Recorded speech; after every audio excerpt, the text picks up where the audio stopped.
Mbote bandeko nanga ba Congolais eza ya bino ndeko masawa. Na banda kaka mbala moko na pesi bino nyonso mbote esika nyonso bozali. Même mingi mbote nanga yo kende na diaspora ya Asie na Afrique. Parce que jusque là ceux qui m'ont prouvé le contraire, bangonde diaspora o ezali valide. Diaspora oyo il faut to pesa courage. Parce que bangonde diaspora oyo emilie saka yango moko. Kuna na Afrique na Asie sika bafandaka. Soko oza débrouillard te, oyebi ko sala te, oyebi oza lazy, o kokakolia te. Ça veut dire que bangonde ba véritable combattant, bangonde ba véritable diaspora. Diaspora oyo eliaka na motoki na ye moko. Peuple diaspora ya Afrique, ba Congolais ya diaspora ya Afrique na Asie. Lo sako epai na bino ezate lokola ba oyo ya Europe na ba oyo ya Canada na ya Amerique diaspora ya fofo na fofo bazela kambongo ya leta po balia bazela kambongo ya service social po balia bazela ka chèque ya leta po basomba même papier hygiénique po ya komipangusa ba derrière esika bango moko balie déjà balie ofele mbongo ya gouvernement basumbi ofele bazui chèque ya gouvernement ya ofele po basomba même papier toilette po bapangusa kaka na bango basalaki diaspora ya fofo na fofo oya zana ya contraire ya koyebisa ngai ayebisi ngai okay mais mbote na diaspora ya Afrique na mbote na diaspora ya Asie bon na banda bomoni tite ngana komiona na lobike insécurité ya Kinshasa bande ko ba bolingo to fandi mikolo na osala penda politique mingi te pourquoi parce que na ba rebelle baza batu na ngai te na Tshisekedi aza mutu na ngai te donc soki na lobike na loba pona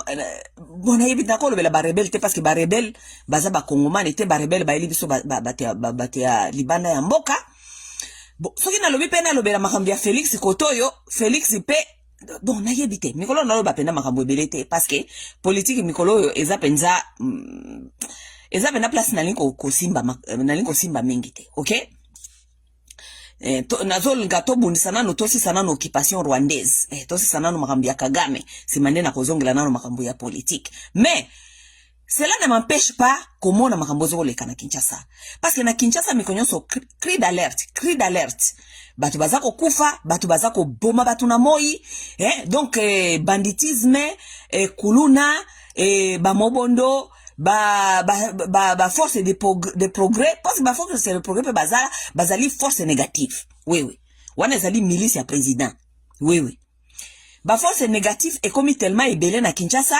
donc criminalité est comme nango na moi polele soki bazio na nzela ba betio ba katio saki ba tubio ndelina libomo ba beti mwasi kaka ndenge wana c'est ce que nous sommes en train de vivre mikolo nyonso baza ko lakisa so nenge nini makambo ezali kaka continue kobeba na Kinshasa na oti kolanda video ya frère nanga moko confrère nangai méthode mulenda méthode comment ça mulenda ou bien mulenda moko c'est un confrère de la diaspora ici méthode atuni mutuna alobi mais bango batu ya pouvoir bazali ko bundisa au soi-disant il faut te récupérer Goma, il faut te récupérer Kivu, tout ça mais est-ce que vous allez contrôler par exemple na Kinshasa?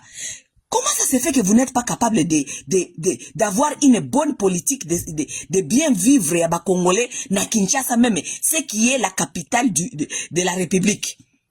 Là où habitent les institutions, habitent aussi les institutions du pays et les institutions même étrangères. Vous êtes incapable ya kozala na politique ya sécurité na capitale ya Congo. Mais c'est vous qui nous cassez les oreilles ici mikolonyo soke bozo linga ko récupérer Goma, méthode atuni awa. Bo récupérer Goma bo sala nango nini parce que Kinshasa ya pamba bozo ko kangote.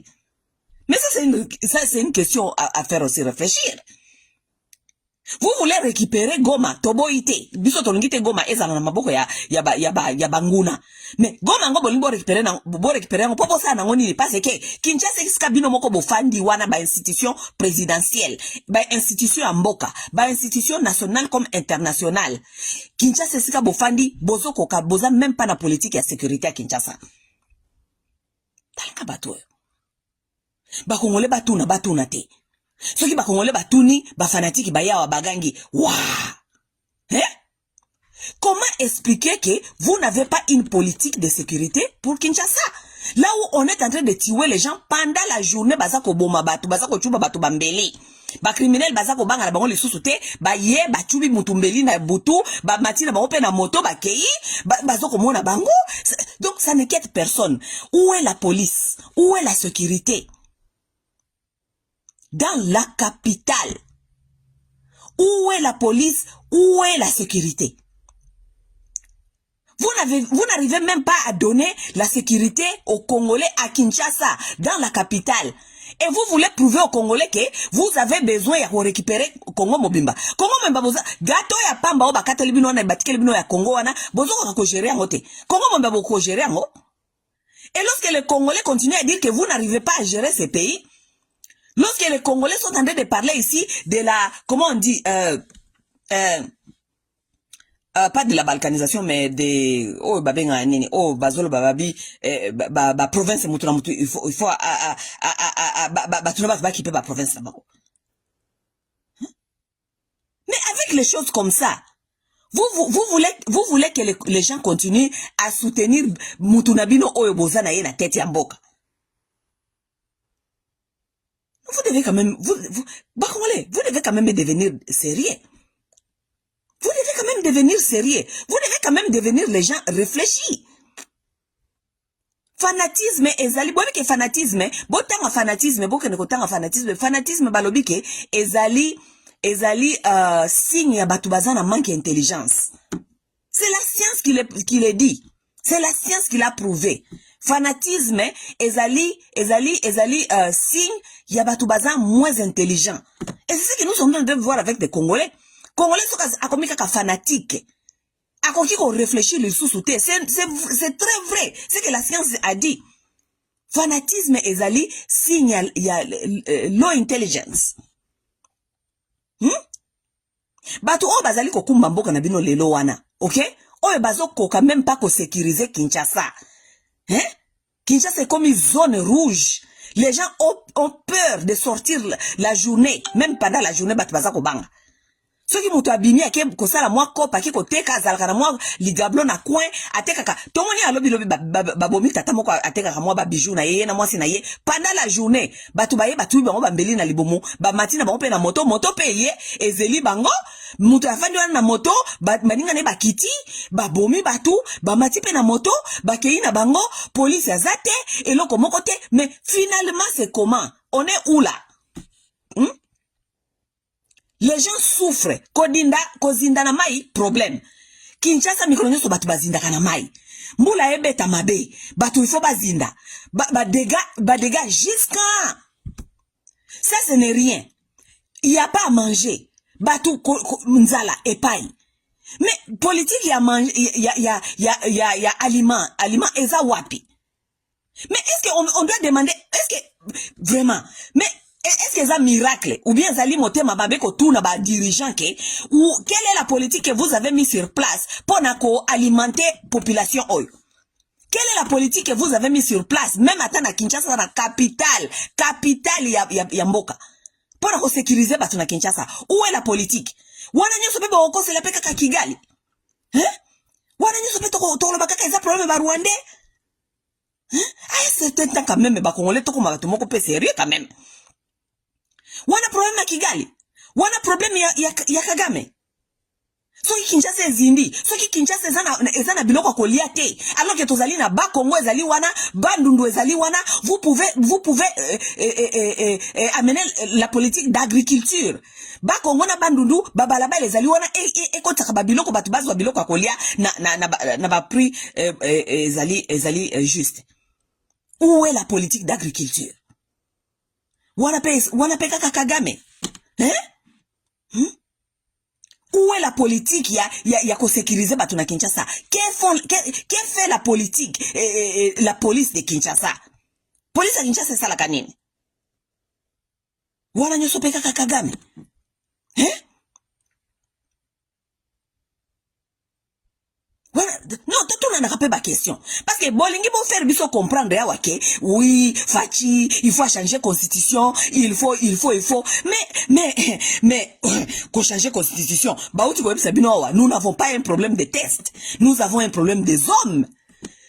Nous n'avons pas un problème de test dans ces pays-là. Nous, parce que les gens, même à tabo changer ma constitution, n'enge. Ce qui Congolais, azali mutu oyo, azana discipline ya ko respecter l'autre côté. Et l'autre côté, ko sala makanambo kawana. Parce que constitution, azali basa la kango même pas. Si ko balimba changer, on peut pas la nini. Constitution, au la magie, balamoko, ba Congolais, ba koma batumoko responsable, ou bien batumoko, ba initiation ya ko sala mboka na bango. Non, pas du tout. Kuluna, nasinga yebisa bino plusieurs fois, kuluna bokosili sangote.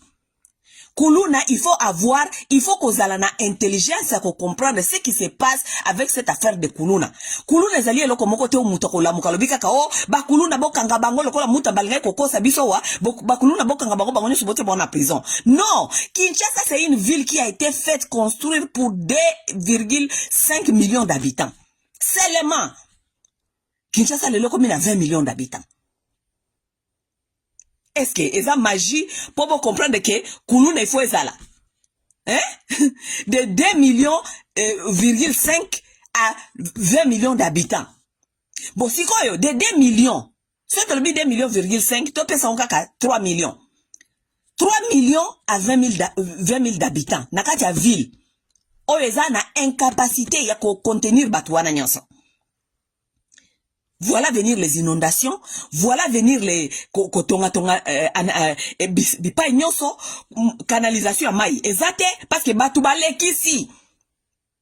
Nanya kopesa biso politique yako déconclaver Kinshasa. Qui peut nous donner ça, cette politique? Parce que ti tango nano comprendre que Kinshasa qui ko maintenir batu pas plus il y a 3 millions d'habitants. Bokozalaka ba même problème au bozanango. La politique, ya batu ebele na kati ya ville o ekoko ko contenir bangote. En même temps, boza la politique te ya kolier sa population wana est comme 20 millions d'habitants. Vous n'avez pas la politique de nourrir 20 millions de personnes. Vous n'avez pas prévu cette politique de nourrir, de donner la transportation. Il y a 20 millions de personnes. Et vous venez nous dire que oh il y a des embouteillages, il y a des embouteillages. Où est la politique qui a transporté 20 millions d'habitants? Où est cette politique là? Wapi politique il y a balabala o eko contenir 20 millions d'habitants? Wapi politique il y a urbanisation bandaku oyo eko contenir 20 millions d'habitants? Wapi yango? Il y en a pas. Ça ce sont vos dirigeants. Ça, ce sont vos dirigeants qui n'ont aucune vision politique. Il y a politique au bazali ko benga bino bazopi sabino. To ça la ka politique. To ça la ka politique. Aucune vision. Aucune vision. Hein? Vous avez 500 députés. Bafani na parlement. Mais baza même pas na idée que likambo toza nango face awa ya kuluna ya soki ya embouteillage ya nzala ezali parce que tala esika to uti la population ya 2 millions soki 3 millions d'habitants à 20 millions d'habitants. Ça veut dire il faut qu'on adjust tous, nous devons adjust tout. Baza la politique na ngote bafanda kaka na kati ya parlement baza ko loba ka bilobela baza ko soloba baza ko sala o soit disa bazali ko votele biso ba loi mais en même temps politique ya social exacte. Politique à accompagner population exacte. Politique à reconstruire ville exacte. Politique à désenclaver ville exacte. Politique à kosili sakuluna exacte. Exacte. Politique ya kosili sa kuluna elinko lobate ke bokanga bango parce que atako to bokangi ba kuluna wana kuluna kosila te. Pourquoi? Parce que la population s'agrandisse et il y a pas du travail et il y a pas la politique du travail. Il y a pas politique ya musala ezate. Vous ne créez pas du travail. Depuis Tshisekedi ayaki misala combien Tshisekedi a créé les ba congolais. à part ko bimisaka moi ba poste wana na présidence toyoki ba poste a pesi bato na ba présidence tala ba cellule ya ba poste ba pesi bato na ba présidence pourquoi pour na créer embouteillage ye ba masana ye ba yi babalia les postes qui n'ont rien à foutre qui n'amènent rien dans ce pays là tala ba poste et là comment balonge zalité soki Tshisekedi akangi comment on les appelle 1000 conseillers na wana afuta kabango le susute alongola ba branche bele wana atie na présidence wana et comme lokola gouvernement mosusu toza na gouvernement suminia eza kufuta ba ministre oyo bazanga pe mayele toza na gouvernement kuna na présidence Tshisekedi a créé ba masa na ba gouvernement oyo basala keloko moko te nyonso wana mbongo ya l'état vous pouvez vous rendre compte dans un pays là où plus il y a 40% soit disant plus il y a 40% et kenda kaka na maboko na bango ya kufuta kaka ba institution wana na mboka oyo toza na mbongo te plus ya 40% ya budget à l'état et kenda ka kufuta kaka bango donc baza kufuta bango est-ce que Tshisekedi aoki ko comprendre teke ba branch wana fungoli wana kufuta ka ba master na ye kufuta ka ba master na ye soki bakangi ba branch wana bazui bakangi ba longoli pe ba député parce que je vous dire quelque chose vous savez dans un pays des gens qui sont intelligents et sérieux nous n'avons pas besoin de 500 députés nous n'avons même pas que ba député ba kena conseiller nous n'avons même pas besoin ba député ba kena conseiller chacun na assemblée. Pour l'instant, le Congo a seulement besoin de 10 têtes bien faites. 10 têtes bien faites, ils n'ont même pas parlé au Parlement. Tokomi na mondo lelo bato bako sala na internet. Oyo bakoki ko sala ba député na place à 500 députés, bakoki ko zwa 10 têtes bien faites. Bako sala musala nyonso wana Parlement. OK? Comme ça, bolongo li biso ba député onyoso ba fandi wana bazali ko zo ba salaire ya ba soki ya ba $20,000 mbongo wana ba ya ba député 500 wana bozu yango boti yango na kati ya vie sociale ya ba congolais ça veut dire lokola boza incapable ya créer misala boza incapable ya kusala ya créer ba congolais misala au moins bo pesa bango quand même bo qui peut vie sociale na bango vie sociale ça veut dire bo pesi bango au moins minimum. Un Congolais doit avoir au moins 1 meal a day. Ça veut dire que Congolais, il faut aller au moins repas moko par jour. Aza au moins na école ya bana, azali au moins na comment on dit medical universe babenga onini santé universelle. Si vous éliminez tous vos gens là que vous avez mis partout dans le gouvernement et puis la présidence pour balia kaliaka mbongo ya l'état, mbongo ya peuple, bozu mbongo wana bo injecter yango na kati ya vie sociale ya ba congolais. Qu'est-ce qui est difficile à comprendre dans ça? Hein? Qu'est-ce qui est difficile à comprendre dans ça? Mais non, eza mauvaise volonté, ezali vision ya politique boza nangote, à part kobeta katolo ke boza ba politicien. Boza na vision te. Vous êtes là seulement ba politicien, bino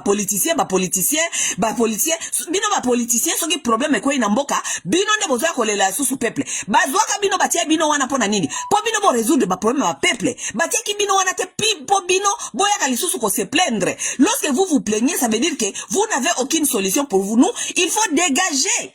C'est ça la vérité des choses. On vous a mis là-bas parce qu'on connaît que ces problèmes-là existent. Et vous êtes là pour donner la solution à la population. Ce n'est pas pour venir vous plaindre aussi. Parce que vous allez fout à mambongo ya peuple. Pour vous sala musala wana. Ce n'est pas à vous encore de venir commencer à nous dire que, oh, problème est aliboye. On connaît qu'il y a des problèmes. Et on attend la solution qui doit venir de chez vous. Mais pourquoi pas c'est que pour na bango politique ezali kolasta ba veste politique pour na bango ezali ba le kaliboso ba télévision ba ndoloso ba français milai politique na bango la sabiso ke ba ye ba kendaka ba classe batanga ba français c'est ça un homme congolais c'est niveau ya homme congolais ko comprendre politique ezali yango wana niveau ya homme congolais ko comprendre que politique ezali vision. Vous devez avoir une vision, vous devez mettre cette vision sur place et chercher des plans pour exécuter vos vision nabino. Tellement l'homme congolais est médiocre. Kinshasa, tozo le belaka Kinshasa awa. Parce que ba Congolais ba komi kaka bozui mikumba nyonso bolatisi Kigali. Bolatisi soi-disant Kagame. Mais Kinshasa est là-bas. Kinshasa kutu bozoko kate. Et bon ba mbandaka. Ba province kuna, ba province mususu, ba province bozoko kate. Absence à l'état jusqu'à dans ba province mususu. Dans ba province mususu ba yebi même pas que l'état existe parce que les gens sont abandonnés à eux-mêmes. Ils vivent comme ça lokola batu ya bazana na moyen d'âge. Obiki natala ba documentaire zana batu basala ba documentaire wa nalo ba kombe ba ya ba chaîne na bangote parce que ba koya okangela bango ba chaîne ba keo bango ba ola tsasu makambo yole kakuna. Nalanda ba chaîne ya batu ya ba Congo batu ba okena kati ya ba Congo vraiment na kati ya Congo ba ola tsasu comment est-ce que les gens vivent là-bas. Mais c'est comme au Moyen Âge. Ba Congolais ti le là soko vivre le quoi na Moyen Âge. Congolais qui ndaka ti zamba ko kende ko buka soki nini Congolais qui ndaka ko kende na ba rivière ko kende otoka ba mai na bidon bana mike ya ba 12 ans 10 ans ba kende otoka tala ba bidon ba même ba bidon na mitu. Absence à l'état jusqu'à si on vient na ba place na bamboka ata dispensaire ya pamba eska muto akola ba eska basi ba bote laka. Mais c'est grave c'est que les Congolais sont en train de vivre. C'est grave. Vous n'avez aucune idée. Boke na kanakata ba internet, boke na kotala ba batu basala ba documentaire na kati ya Congo kuna botala comment est-ce que les Congolais sont en train de vivre comme les animaux, absence à l'état jusqu'à bango bafandi kuna na Kinshasa baza ko jouir et puis bafandi na kati ya Kinshasa ya bosoto tant que bango bafandi kaka na climatiseur tant que bango baza ko voyager ba voyage au kili Félix azali ko sala est-ce que ko kata ba voyage wana te bazwa mbongo wana ba injecter ngo na kata population ba injecter ngo na kata ba service social kulune ko sila ndenge nini lorsque les gens ont faim jusqu'à mutoza na nzala jusqu'à Mouto akoka nzala 2 ou 3 jours. Mais 5e jour, akokende ko yiba. Vous pensez que vous allez dire aux gens, botika kuluna, botika muyibi. Okopesa mutu chwa nini waza na eloko koliate. Vous voulez qu'il fasse quoi? Lorsque quelqu'un n'a rien à manger, vous lui donnez quoi d'autre comme choix dans la vie? Si ce n'est pas le banditisme. Parce qu'il faut qu'il ne koluka. Il faut qu'il ne kolia. Mbopona kolia wana akende kolokota wana balabala te. Ça veut dire qu'il faut que kozwa o ya mutu mususu. Il doit aller chercher. Pona azwa il faut mona o yo zana ngwa botola yo. Et pour botola yo, c'est entre la vie et la mort parce que yo poko linga botolote. Siko loko linga botolote. Il faut bobunda. O zana makasi atikali ne loko ngo. Il n'y a pas d'autre solution que chercher à améliorer la vie sociale des Congolais. Kokanga batu ça n'a rien à voir avec Kosili Sakuluna. Parce que Moutamba kangi, bozo ke no peti batu na prison ngope boto ngope ba prison te. Siko bozo kanga batu bobo ke no tia bango wapi. Les gens ne se demandent pas de vraies questions. 20 millions de Congolais qui sont en Kinshasa. Plus il y a 90% à Batouana Bazako vivre dans la pauvreté extrême. Vous voulez qu'ils fassent comment?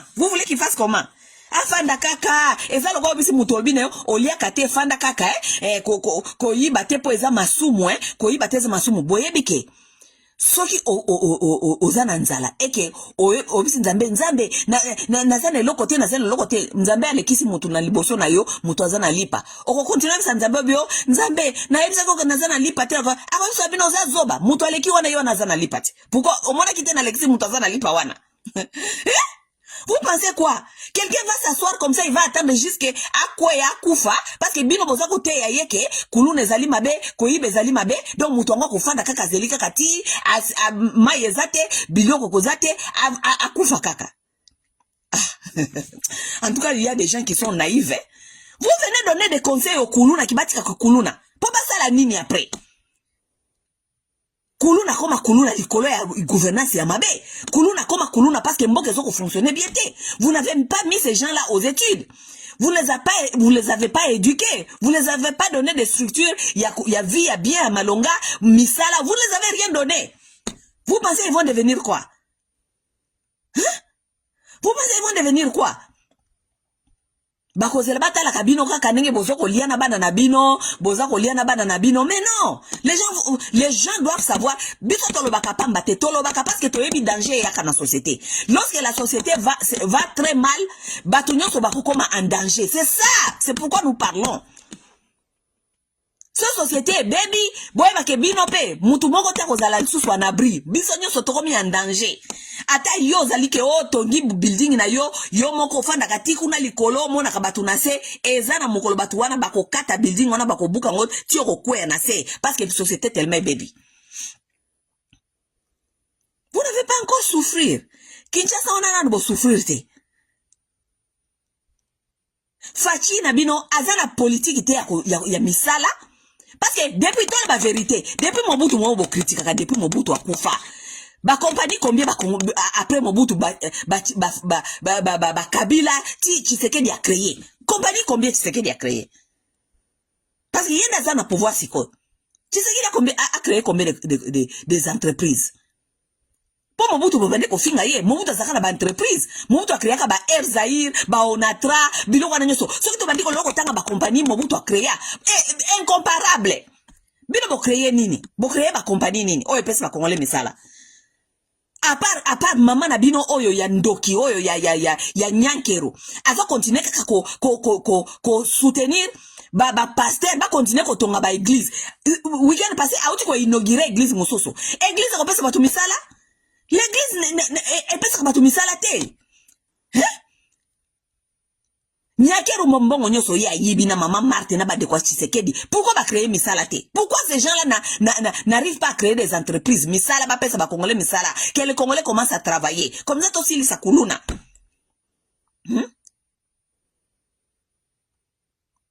Ye mama na bino nyankero parce que soko zolo vela makamba social mingi na bamboka lokola ba Afrique lokola ba africain bazana politique ya social ya batote batala kanini ba première dame na bino ba œuvre sociale ni bazoko sala ye mama nyankero na bino ayebite ke ye bango bazalaka wana poto bango bazalaka ba vivre na ba assistance sociale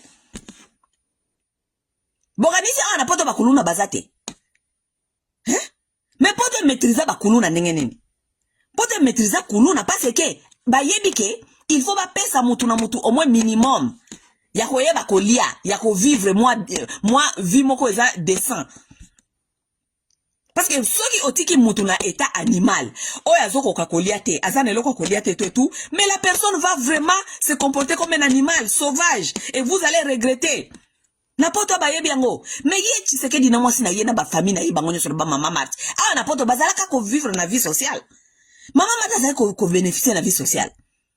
Félix Tshisekedi na mwasi na ye na nyankero. Ils ont bénéficié de la vie sociale ici.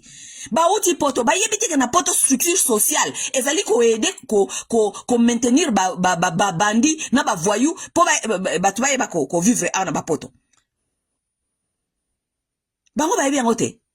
Donc nyakero a vivre vie na ye mobima na poto awa ayebite ke awa pourquoi ba pesa ka batu nani moi vie sociale ayebite ayebe mais ayebiango mais pourquoi zokende ko influencer te makambo wana kuna asa l'advocacy nango pe eya na Congo elle s'en fout complètement depuis parce que c'est une sorcière c'est une sorcière. Poto awa bakuluna bakupi ko manke bakipe ko bima mais poto bayebi ke mutu oyo azana eloko na libumute azalaka na mato ya koyoka te bolinga te ko pesa kanisa ke bobando ko pesa bakuluna moralité ni ba pesa ka mutu ana nzala mutu azana nzala azana mato ya koyoka te azana ta ya koyoka te Yesu si na ye il faut alia dans tout moyen nyoso ko mona na il faut alia pour komanda côté ya batu d'abord il faut qu'on résoudre le problème de mongo d'abord ya nzala ce mutu ayebike na okiko lia une fois par jour bana nanga bakenda ka classe soki mwana beli na okiko mema ye na hôpital public botala soki mutu wana siko kende ko yiba tango mutu wana kende ko yiba wana ndesko bino siko gouvernement wana ne boloba siko ke bokangie parce que vous lui avez donné quand même quelque chose. Wana siko komika kaposa na ye parce que za criminel akenda akako bomba bato. Mais vous donnez ça à un Congolais, au fait Congolais comme Malibana qui ko agresser bato. A agresser bato te? nyonso manque ya politique ya malamu na mboka wana.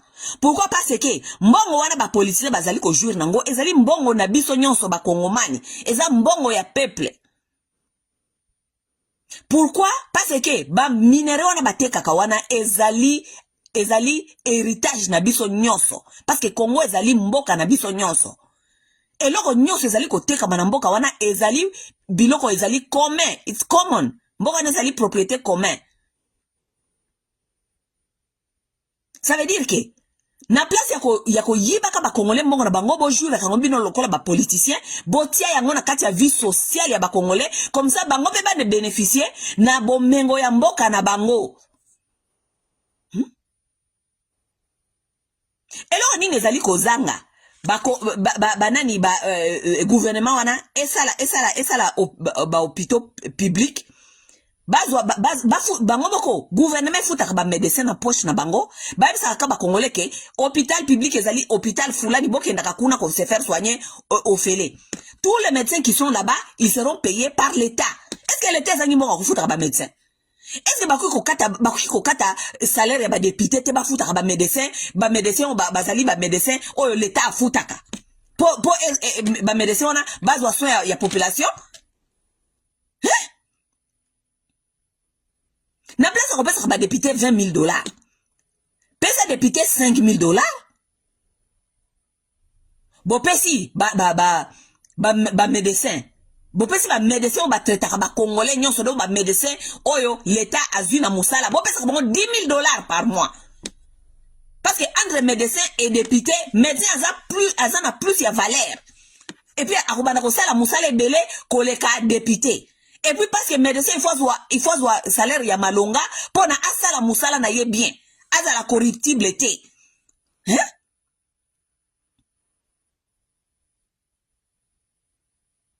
Est-ce que ça possible te ba député ba kitisa bomba mbongo na bango pona boba na kofuta ba professeur ya ba université ya école secondaire. Comment est-ce que ba tout baruki kozala tellement greedy?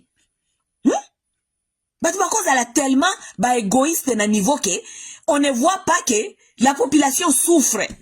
Baza ko souffre pourquoi? Parce que mbongo nyonso biso soit disant ba politicien to kangami na yango biso kande tozali kolia.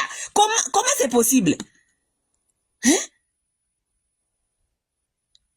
Parfois on se demande est-ce que ça monte mama be kaka ou bien zali pe kaka ce qui ignorance ce qui zali pe kaka ozanga pe mayel. C'est quoi? Hein? Maman Nabino oyo nyankero. Maman Nabino nyankero. Nyankero vous dit la vérité si je lui ai pas proposé ça. Batoto kendaka na bango komona nyankero. Botu na bango suki na proposa ka ete nani programme sociaux. Botu na ye.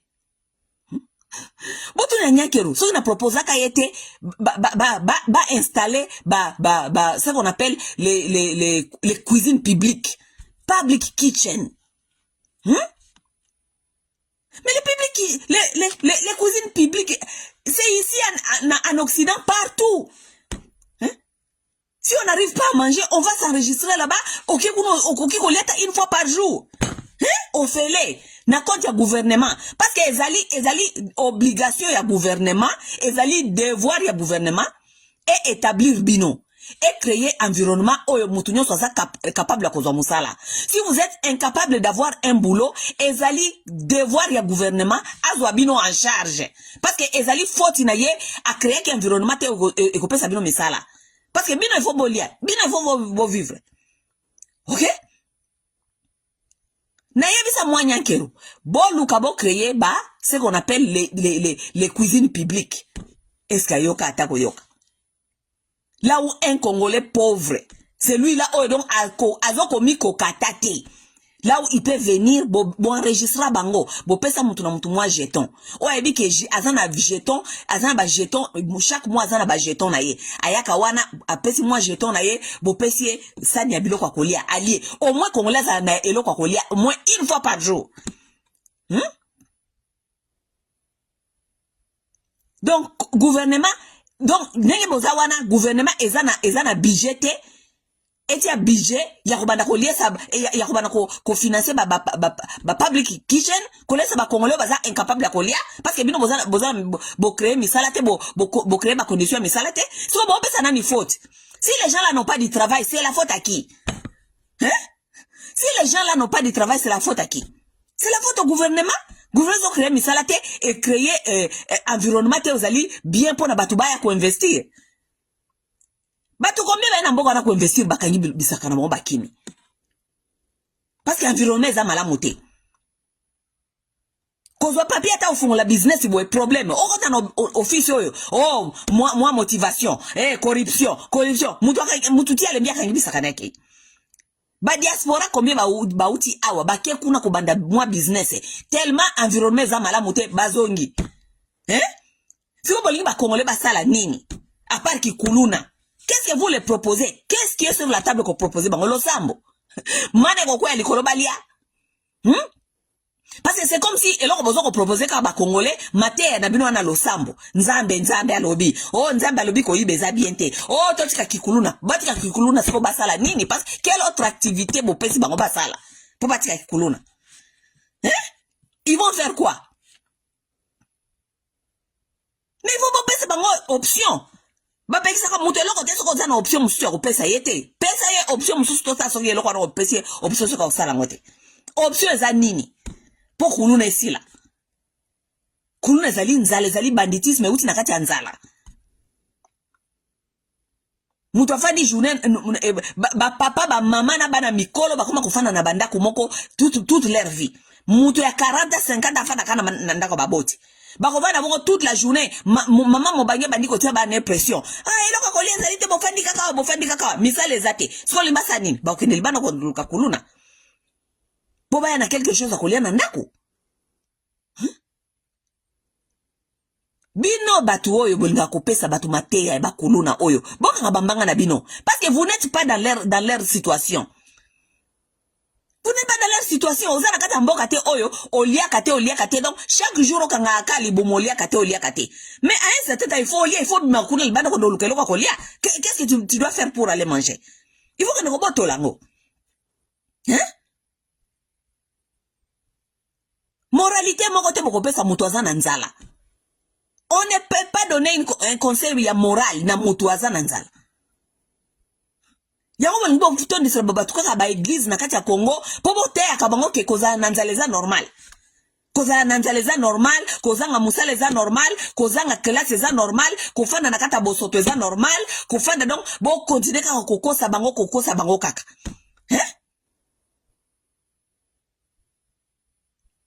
Mais un certain temps bokosi ata mutu ngolo bia sambela mana ekokwe ya likolote. Mana ekokwe ya te. À un certain temps, mutu fwa la muka akende koluka. Koluka wane kubimisa violence.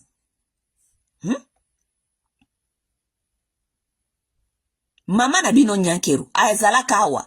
Na teya mama wana donc de A à Z. Mais mama wana matoye kangama zoba bolole ya mwasi. Nazoko pesa ye mateya tozaka group ya basi ebele. To pesa mama o mateya pona kolinga nenge nini ko influencer social ya ba congolais to pesa ye mateya mais obi nini ayoka te ayana ba secrétaire na ye ba secrétaire na ba fandi pembe na ye ata moko taza na biki ya kokoma bango so ba fungola ba téléphone ba otala Facebook.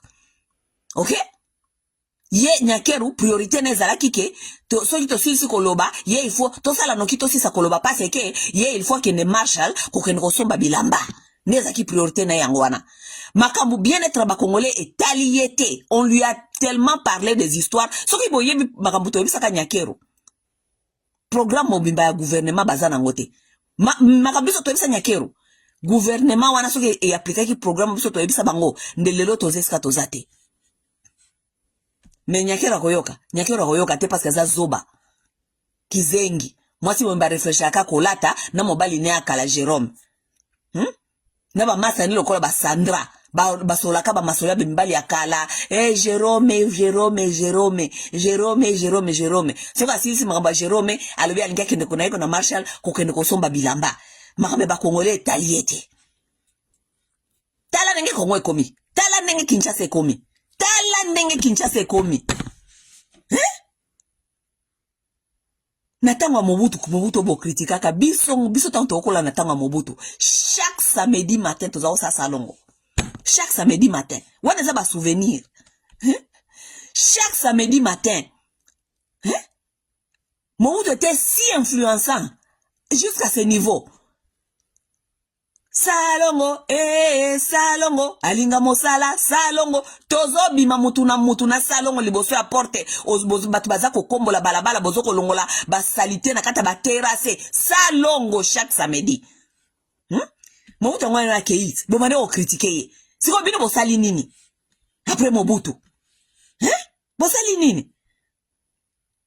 Na époque ya Mobutu, chaque soki jeudi ba avion ya mike zako bimawana na ndolo batie kisi antisecticide e mati likolo ba bino nyonso bokota na kata bandako ba antisecticide ba avion ezako sopa ba antisecticide wana soki ba antisecticide ba bando benga onene ba oebo ba mustiki wana jiko bando benga ba antisecticide eko sopa yango na Kinshasa na kati ya batera se nyonso ba kisi wana bangungi wana mwa ba avion ya mike zako bima wana na ndolo eye sopi na ville ya Kinshasa bobimba omona semaine wana bien mwa mobimba wana bokomona mustiki te. Pourquoi? Parce que ba kisi wana nyonso ekeye sopa niti na batera se ebomi ti ba maki ya bangungi wana Kinshasa ya kala na tanga Mobutu. Lelo Kinshasa lelo vous n'arrivez même pas à motiver les gens comme ça la salongo. For real. Batu bazo ko fana na salité ti jusqu'à. Wana nani pe Kagame lisusu. Wana Kagame. Il faut nous arrêter avec ça. Il faut nous arrêter avec ça. Si vous n'êtes pas capable de faire du travail, il faut quitter. Boti koloba ka mambe changer constitution. Constitution est un problème été. Constitution est un problème été. Constitution est un problème été parce que l'homme congolais n'a pas du respect des textes. C'est ça la vérité des choses. L'homme congolais n'a pas de respect des textes. Même à la diaspora quand on fait daka, so okuti ba congolais basali organisation bien association kende ko tala ningi basali ko fonctionner en dehors de texte. Problème mo zaka toujours ba texte. Les textes c'est lobby boye mais ba osala makambo mususu. Texte c'est lobby boye mais ba osala makambo mususu. Ce qu'on appelle bango que texte c'est lobby boye, problème est bandit parce que tout le monde veut faire ce qu'il veut. Congolais ont un problème à texte. Ils ont un problème ya bateau. Ils ont un problème à texte, ils ont un problème à bateau. Les gens indisciplinés, les gens qui ne veulent rien respecter. C'est ça un Congolais. Qu'on change la constitution et qu'on s'il s'accounou na te na Kinshasa. Et qu'on s'il s'amobondoté. Et qu'on change la constitution et qu'on tinda te que Congolais a la discipline ko kota bilanga abanda ko kata ba bilanga po biloko ko makana Kinshasa batubali ya 20 millions de personnes. Non.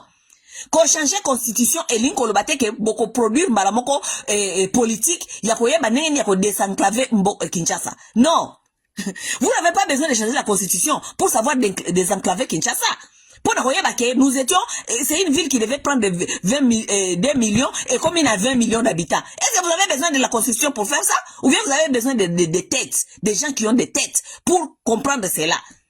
Vous avez besoin des gens pour savoir que de 2 millions d'habitants à 20 millions d'habitants, babalabala wana ezali sous ACT, il faut que tonga babalabala o ezali ko permettre maintenant circulation à 20 millions d'habitants. Vous avez besoin de changer la constitution pour savoir ça? Vous avez besoin de changer la constitution pour Makambouana? Vous avez besoin de constitution pour Nakoyebake. Et si batu bazali plus ya 90% ya batu bazana chômage, bazana nzala, bazana l'autre côté, gouvernement, il faut être un moyen pour services sociaux. Et na marché, pour Congolais se retrouver, il y a 1 000 AD. Vous avez besoin de changer la constitution pour ça? Non, il faut nous dire, bozo changer constitution pour nini. Constitution na mlibo changer wana. Et qu'on changer nini na vie ya Congomani. Il y a tous les jours. Ça va changer quoi dans la vie des Congolais de tous les jours? Bon, changer constitution, soit disant, Rwandais baya kozwa pouvoir te. Rwandais ni namboka na bako voter. Bon, sabiso, Rwandais ni namboka na kiko ya kotia candidature ba Congolais ba voter. Bon, sabiso.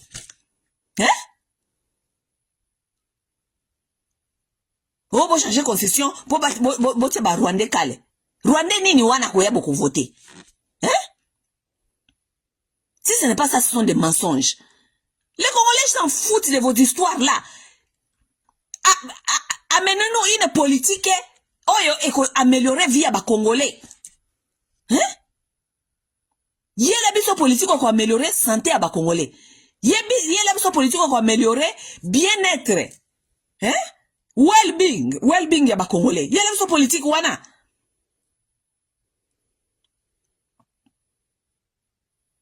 Mboka mobima batu bazana mayele te, bazaka kanakati ya fanatisme, mayele zate. Hein? C'est quoi ça? Kuluna ekosi la te. Kinshasa devait avoir 2 millions d'habitants. Kinshasa a maintenant 20 millions d'habitants. 18 millions de plus.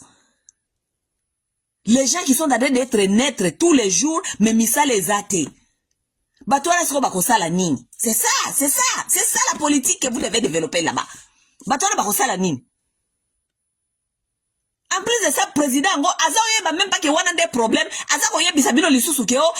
Nous donnons la gratuité aux maternités aux femmes. Président, déjà exister, vivre bien. C'est la qualité que nous cherchons. Nous ne cherchons pas la quantité de gens qui vivent dans la médiocrité. Nous voulons la qualité des gens. Ata ba Congolais baza akaka 1 million. Soki baza ko vivre bien, c'est ce qui compte. Tous on a besoin de ba Congolais ba ko baso ki ebele soki nenge nini, alors que bazali ko vivre vie moko ba médiocre. Ozo trouver un normal, ba Congolais boza soki boza plus de 90% ba Congolais ba vivre dans sous la pauvreté. Mais pourquoi ils sont sur cette terre alors? Pourquoi ko ba kuluna, pourquoi ba ko bomba bango le soso? Bino kaka boli ko bomba ba kuluna. Bino kaka boza ko encourager ba si babota. Babota po banana ba ko sa parce que l'avenir ne promet pas. Les femmes là vont venir faire les enfants pour population école et kende wapi. Parce que qu'est-ce qui les attend? Liboso nyezo elo nyezo la bango liboso. Avenir à malongue zate. Santé zate, classe ezalité, misale ezalité. Pourquoi vous encouragez les femmes de faire des enfants alors? Gratuité à Kobota. Mais il faut être vraiment moins intelligent pour ne pas makababongo na Congo ya lelo. À l'époque là où nous sommes, avec tout ce que les gens sont en train de vivre. Avec cette pauvreté extrême,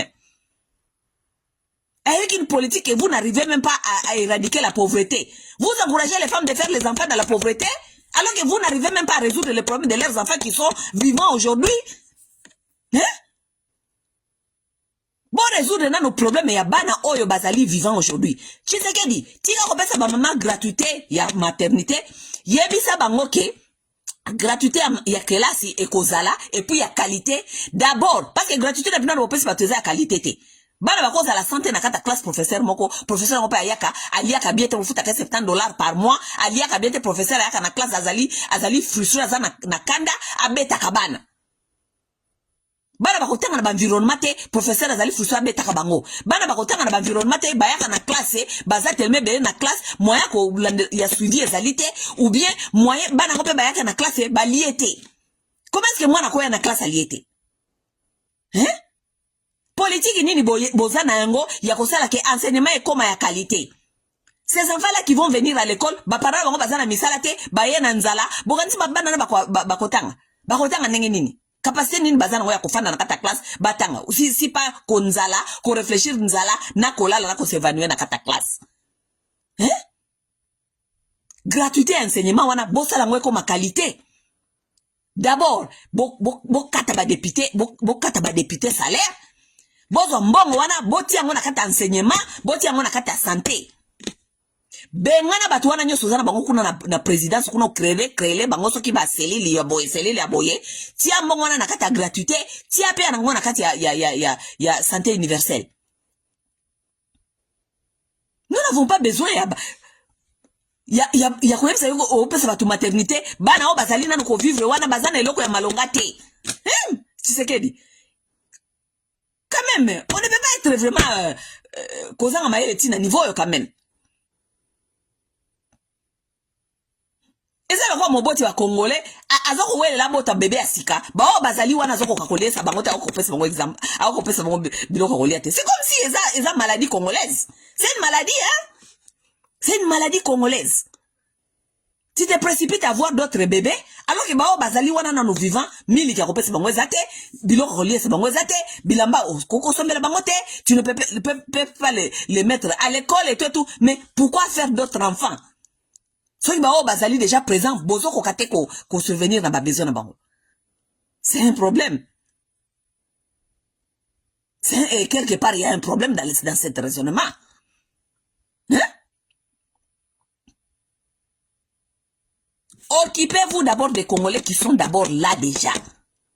Bon, que la bango ba solution na kata ba problème na bango, bon que mo ba solution na kata ba vie na bango. Les solutions sont là. Parce que la société mususu est maîtrisant makambo oyo. La société mususu est maîtrisant makambo te parce que bango baza ba génie, baza ba extraterrestre te. Ce sont des hommes comme vous. Les solutions sont là. Il s'agit de mettre en application et avoir la volonté de le faire. Parce que ça existe. Napoto awa tomona ka yango et existe ka. Ah pas na biso en États-Unis, na eska bauti kuna bino batu ba dirigeant, boza kuna bauti na bapoto boyebi ke social existe ka. On donne aux gens au moins le minimum. Biso en États-Unis, bandi nyonso soki olingo ke ba vrai bandi bazakane na Amérique. Mais en Amérique batu bafanda ka bazakana ba lupango te na ba quartier. Batu bafanda ka lupango zakana quartier te. Ah, pas son Amérique ba bandi ba vrai bandi be ça ba existe ka. Na ba fenêtre zalaka na ba nani na mabendete. Pourquoi parce que ba bandi baza maîtrisable. Baki koyo ko telebino na kata ndako te. Parce que bandi aliaka. Bandi akozanga eloko kolia te. So bato ba melaka na bo ba bangi na bango alingi ko sala eloko moko te, gouvernement pesa ka ye minimum. Olie o apesi yo chèque oke olie ngo lingi. So ça na biloko kolia to lingo kene public kitchen oke kuna olie ngo lingi. So ko beli oke na hôpital ba Medicare, soki Medicare eza kuna kozwa en charge. Ça veut dire que ana tante ya me pa na ye kuna po aya ti epa na yo, eska yo zaka même pas na lupangu, eska yo epa na yo ba vitre ezalaka na ma bendete, aza na tante ya yo kotelo na ndako. Aza na tante parce que aza na minimum. Donc d'autres sociétés ont maîtrisé déjà cette histoire-là. Bino bokipe ko maîtriser le kwana me bino bozali kaka na motema mabe na volonté ezalité bozape na esprit ya miyibi na esprit ya ko innover ya ko saela mbato. C'est ça la vérité des choses. Bazana esprit ya bolingo, bazana esprit ya ko saela mboka. Bazaba médiocre. Et les médiocres on les dégage. Les médiocres on les donne pas ba pesa ba chance te. Botika kopesa ka batu ba excuse. Oh, azana nanu wana za osala nini? C'est pour faire quoi? Tu ne veux même pas résoudre le problème ya batu akolia? On est là pour faire quoi? Nakati ya mboka oyo bilangezana ngo boko sala bilanga donc wolo. Mabele zali. La terre est fertile au Congo. Pourquoi ba Congolais ba nanzala? On ne peut pas avoir le problème de manger quand même au Congo. La terre est fertile. Boko sa la bilanga na Congo wana. Gouvernement zana ba bilanga na ye. Oya sali sa bilanga futa ka batuna ye basala ka bilanga. Boya kana biloko kolia, bolie sa population ofele. Parce que ceux qui bolie si bango bo pesi bango misala te, il faut bino bozo bango en charge. C'est comme ça, c'est ça. Nengel ele kana ka bongo. Si vous êtes incapable de leur donner du travail, vous devez leur donner à manger. Vous devez leur donner à manger.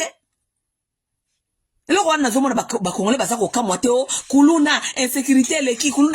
ce n'est pas l'insécurité, ce n'est pas les kuluna, ce n'est pas la population. Le problème, c'est les dirigeants et le manque de politique.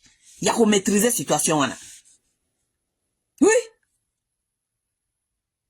Si vous voulez, si vous voulez, kuluna boti na prison. Ata bokangi 100 000 kuluna. Est-ce que kuluna ngo basuki na 100? Basuki na 100 te parce que bana nyos bazali ko bota mabota mawana. Oyo combien des enfants babota makapara? Au Congo, je ne sais pas. Aux États-Unis, en Amérique, toza quand même na statistique. En Amérique, 4 millions d'enfants babota maka chaque année. Au Congo, na yebite bana combien babota maka chaque année. Au Congo, et cause peut-être à 1 million. Ou bien peut-être 500 000 enfants. ou peut-être 1 million d'enfants na yebité na Congo babota maka combien par an.